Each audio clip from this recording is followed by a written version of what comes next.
What is good, Mexican planners? Every foreigner who has the privilege to choose the country that they want to live in is an expat. However, I believe every expat can become and should strive to become an immigrant through the process of integration. Let's talk about it. First, I want to say that I feel all expats are immigrants. When I officially moved to Mexico and got my residency, I started the process at the Office of Immigration and not the Office of Expatriation. I feel that many immigrants use the term expat because it's a sexier word that implies choice, adventure, exploration, and even privilege. I've referred to myself as an expat in the past, but I realize at this very moment I am a work in progress. Allow me to explain. Recently in the Mexican press and across YouTube, there have been articles and videos about the negative impact of expats on the cost of living in Mexico. Mexico is at a 20-year high in inflation. People are hurting, and that frustration is playing out in the press in some major cities. Occasionally, I will even get a comment from someone objecting to me using the term expat to describe myself or the community of foreigners who live in Mexico.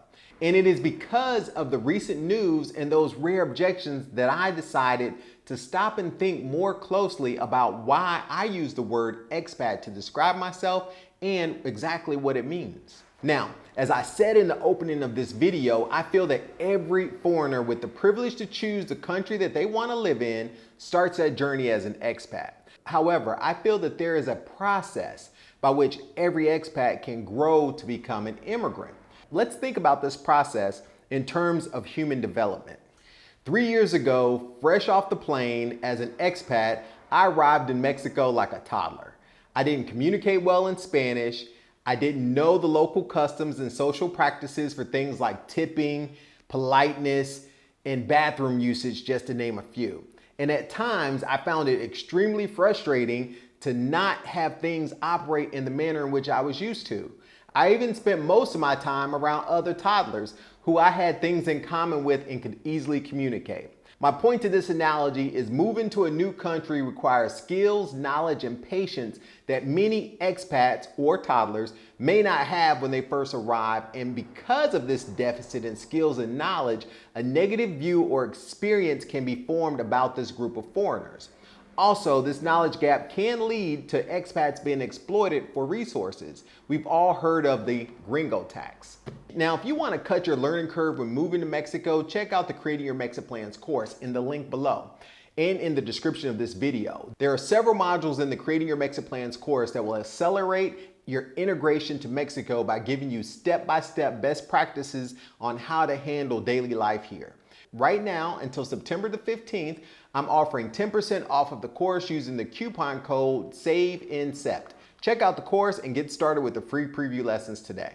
So you may be wondering, after 3 years, where am I now in the process? Well, in the last 3 years, I've definitely moved beyond the toddler stage. I can now communicate in the language fairly well. I understand the basic local customs and social practices. I've gained a tremendous amount of patience, and I've expanded my social circle outside of the little sandbox to the big playground with swings and the big monkey bars. It's been a constant and deliberate process to learn the language and maneuver in a way that is not so foreign to my host country.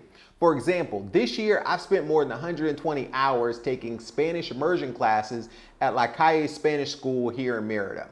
I now know when the pricing of things are outside the norm and mostly avoid being charged for things because of my lack of knowledge and skills. Just this week, I had a very proud moment. I was able to communicate with one of my neighbors and come up with a win-win solution for both of us, which saved me a few pesos versus having to pay someone to make the problem go away, which is a typical solution for many expats. This may sound like a small thing, but it's a very big victory in my transition to become more of an immigrant. Keeping with the human development theme, I will definitely say that I'm now in my late teenage years on my way to early adulthood. Moving to Mexico is a privilege that I don't take lightly. The reality is I will always be a foreigner here in Mexico, but through hard work, patience, and a willingness to change, I can hopefully move beyond the point of just being an expat to being a full immigrant or even one day a dual citizen of this great country. Let me know what you think about this video in the comments below and where you are in the process. And for a local perspective on this subject, check out the video over here. Until next time, this has been MexitPlans Monty. I'm out.